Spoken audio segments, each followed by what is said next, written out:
لو بتحبي بقى طعم القرص الفلاحي المبسوسة الأصلي لكن عايزة تعمليها بدقيق الحبة الكاملة، فالفيديو ده ليكي. النهاردة هنعمل قرص فلاحي مبسوسة هشة من جوه وشكلها يفتح النفس وبكل أسرار نجاحها، ومن أول خطوة لحد التسوية. لايك وشير للفيديو ده كتير، ويلا بينا نبتدي. اول حاجه كده معايا كوبايه الا ربع من الميه، هضيف عليهم كيس من الخميره الفوريه وزنه 10 جرام و3 معالق كبيره من السكر، هدوبهم كده واركنهم على جنب.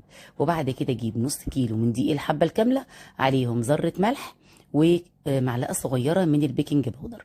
هقلبهم كده كويس جدا، واجيب 4 معالق كبيره من السمسم المحمص وهقلبهم برضو مع الدقيق كويس جدا. اكون محضره معايا هنا كوبايه معياريه من السمنه البلدي الدافيه، تقدروا تستخدموا سمنه على زيت، نص كوبايه سمنه نص كوبايه زيت عادي جدا. هقلب بقى كويس كده السمنه مع الدقيق، ولو احتاجت سمنه تاني هقول لكم دلوقتي احتاجت ولا ما احتاجتش. هقلب كده السمنه، يعني هخلي الدقيق كله يتغلف بالسمنه، يعني بس كده يعتبر الدقيق بالسمنه كويس جدا. بعد ما اخلص بقى كده بس الدقيق بالسمنه، طبعا انا سايبه الخميره هنا تتفاعل على جنب عشان برضو تختبري الخميره بتاعتك اذا كانت شغاله ولا مش شغاله. هجيب بقى كده كوبايه الا ربع من الميه بالخميره بالسكر، وهنزل بيهم على الدقيق. بعد ما هنزل بقى بالميه بتاعتنا دي، احنا هنعرف بقى كده دلوقتي العجينه بتاعتنا محتاجه سمنه ولا مش محتاجه. في ناس على فكره بتزود ميه، انا لو العجينه هشوفها دلوقتي لو لقيتها بتشقق معايا، يبقى هحط كميه قليله جدا جدا من الميه، وهحط برضو شويه من السمنه.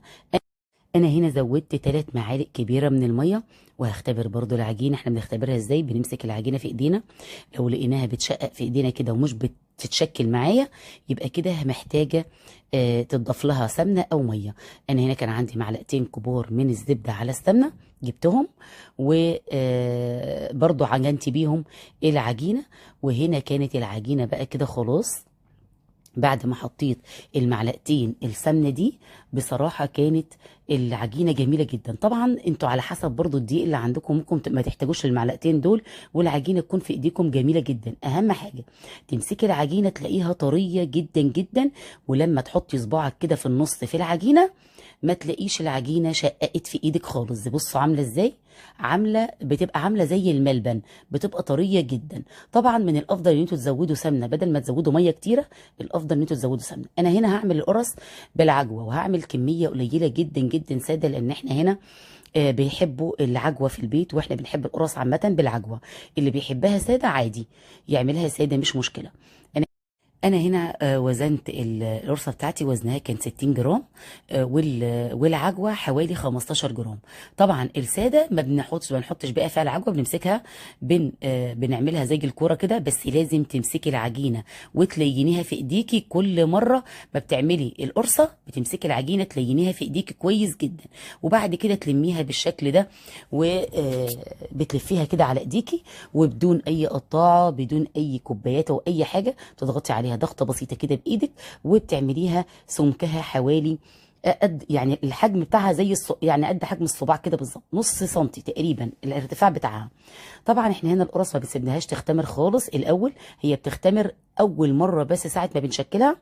بنحط كيس على القرص، وبعد كده فوق فوطه، وبنسيبها على جنب على الرخامه تختمر لمده نص ساعه، ونكون بقى مسخنين الفرن قبليها ب5 دقايق بالظبط. وبعد كده بنرفع بقى كده الغطا من عليها، والاكياس بنلاقيها اختمرت كده شويه، يبقى كده لازم ندخلها الفرن. هندخلها الفرن على درجه حراره 180، هتاخد في الفرن حوالي تلت ساعه او نص ساعه على حسب برضه درجة الحرارة عندك. وبعد كده شغلت عليها الشواية لمدة 3 دقايق أو دقيقتين بالظبط. طبعا انت بتراقبيها، ما بتسيبيهاش عشان ما تتحرقش من تحت. شايفه التسويه بتاعتها مظبوطه، وتضغطي عليها كده طريه برضو مش ناشفه، يعني القراص المبسوسه مش ناشفه خالص. وبعد كده بقى بتطلعيها على فوطه، تحطي كيس الاول تحت القرص، والاول بتسيبيها تبرد خالص تماما في الصاج، وما بتشيلهاش من الصاج غير لما تبرد. بعد كده بقى بتروحي واخداها تحطيها في اكياس وتشيليها في الفريزر، وتطلعي بقى منها قبل الاستخدام بفتره كده تفك، او تحطيها في الميكرويف لمده كام ثانيه كده، بتفك في ثواني وبتطلع اكنك عاملاها في نفس التوقيت.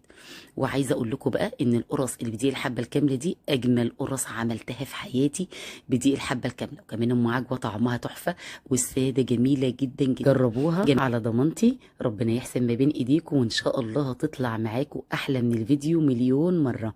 وكمان لو عايزين بقى وصفات كتيره بدي الحبه الكامله، هتلاقوا عندي على القناه كذا وصفه بدي الحبه الكامله، وان شاء الله هنعمل وصفات كتيره جدا جدا بايد الحبه الكامله.